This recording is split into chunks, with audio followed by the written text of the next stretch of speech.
Long ago, after the Creator first put people on the earth, the Anishinabe, or original people, strayed from their peaceful ways. They began to argue and fight with one another.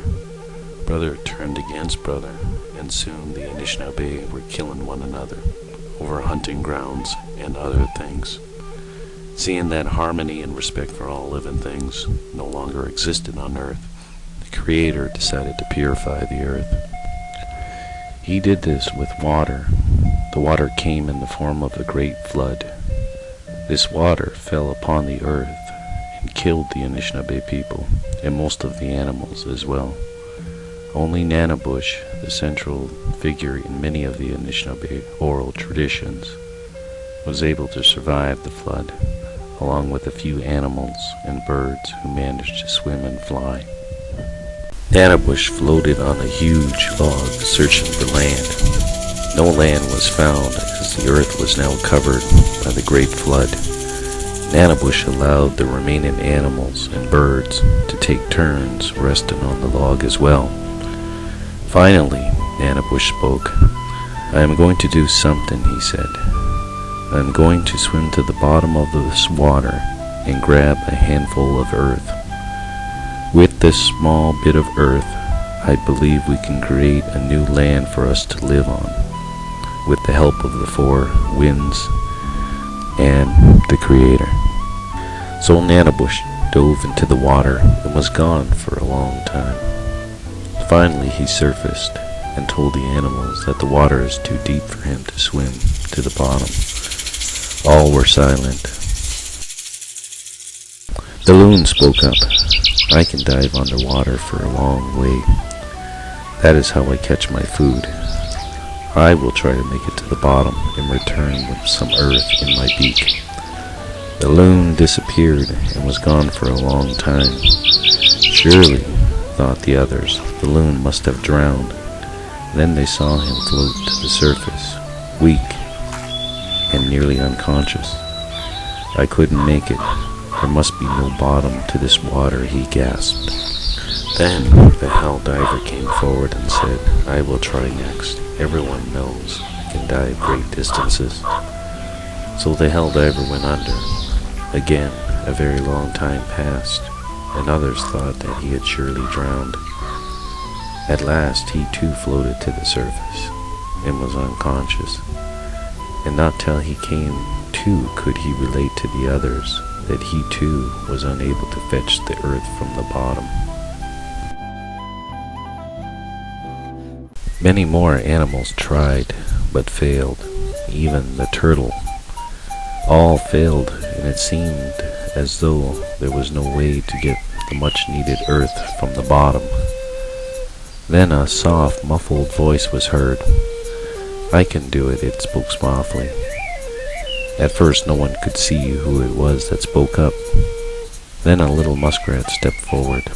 "I'll try," he repeated. Some of the other, bigger, more powerful animals laughed at the muskrat. Nanabush spoke up. "Only the Creator can place judgment on others. If the muskrat wants to try, he should be allowed to." So Muskrat dove into the water. He was gone much longer than the others who had tried to reach the bottom. After a while, Nanabush and the other animals were certain that the muskrat had given his life trying to reach the bottom. Far below the water's surface, Muskrat had in fact reached the bottom. Very weak from lack of air, he grabbed some earth in his paw, and with all the energy he could muster, began to swim for the surface.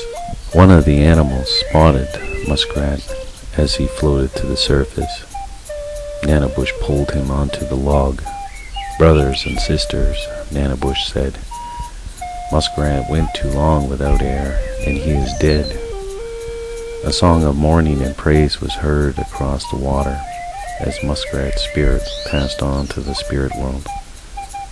Suddenly, Nanabush exclaimed, "Look, there is something in his paw." Nanabush carefully opened the tiny paw. All the animals gathered close to see what was held so tightly there. Muskrat's paw opened and revealed a small ball of earth. The animals all shouted with joy.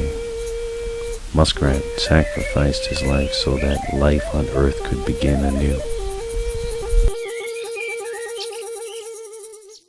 Nanabush took the piece of earth from the muskrat's paw. Just then, the turtle swam forward and said, "Use my back to bear the weight of this piece of earth. With the help of the Creator, we can make a new earth." Nanabush put the piece of earth on the turtle's back. Suddenly, the wind blew from each of the 4 directions. The tiny piece of earth on the turtle's back began to grow. It grew and grew and grew until it formed an island in the water. The island grew larger and larger, but still the turtle bore the weight of the earth on his back. Nanabush and the animals all sang and danced in a widened circle of the growing island. After a while, the 4 winds ceased to blow and the waters became still. A huge island sat in the middle of the water, and today that island is known as North America. The Ojibway hold special reverence for the turtle who sacrificed his life and made life possible for the earth's second people. To this day, the muskrat has been given a good life. No matter that the marshes have been drained and their homes destroyed in the name of progress, the muskrat continues to survive and multiply. The muskrats do their part today in remembering the Great Flood. They build their homes in the shape of the little ball of earth and the island that was formed from it.